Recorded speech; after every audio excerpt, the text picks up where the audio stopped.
اللہ کے رسول جناب محمد الرسول اللہ صلی اللہ علیہ وسلم تمام مومنین پر، تمام ایمان والوں پر بڑے شفیق ہیں، بڑے رحیم ہیں، بڑے کریم ہیں۔ قرآن میں اللہ نے اس بات کا تذکرہ کیا، لَقَدْ جَاءَكُمْ رَسُولٌ مِّنْ أَنفُسِكُمْ عَزِيزٌ عَلَيْهِ مَا عَنِتُّمْ حَرِيصٌ عَلَيْكُمْ بِالْمُؤْمِنِينَ رَءُوفٌ رَحِيمٌ۔ اللہ کے رسول صلی اللہ علیہ وسلم اپنے امت پر اس قدر رحیم ہے، اس قدر مہربان ہے کہ آپ نے اپنی امت کو کبھی فراموش نہیں کیا۔ آپ کی زبان پر بارہا یا امتی کا ورد ہوا کرتا تھا۔ آپ اپنی امت کو ہمیشہ یاد کیا کرتے تھے۔ چنانچہ ایک موقع پر حضرت عائشہ صدیقہ رضی اللہ تعالی عنہ، جو کہ حضور کی زوجہ محترمہ ہیں، حضور کی خدمت فرما رہی تھی۔ حضور اکرم صلی اللہ علیہ وسلم نے ان سے کہا کہ عائشہ مانگو، کیا مانگنا ہے؟ انہوں نے کہا کہ یا رسول اللہ، میری مغفرت کی دعا کر دیجئے، میرے لیے دعا فرما دیجئے کہ اللہ میرے تمام گناہوں کو معاف فرما دے۔ چنانچہ حضور اکرم صلی اللہ علیہ وسلم نے دعا مانگی۔ آپ نے فرمایا کہ یا اللہ، عائشہ کے اگلے پچھلے، ظاہر اور باطن تمام گناہوں کو معاف فرما دے۔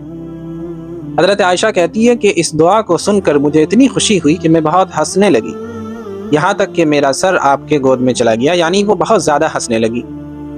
حضور اکرم صلی اللہ علیہ وسلم نے ان سے ارشاد فرمایا، عائشہ تم اس دعا سے خوش ہو رہی ہو؟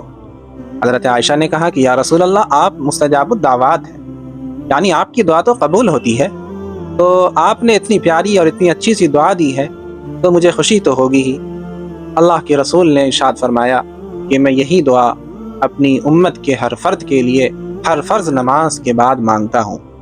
آپ ذرا تصور کریں، حضور اکرم صلی اللہ علیہ وسلم اپنی امتی کے لیے ہر فرض نماز کے بعد یہ دعا مانگتے ہیں کہ یا اللہ، میری امت کے ظاہر اور باطن، اگلے اور پچھلے سارے گناہوں کو معاف فرما۔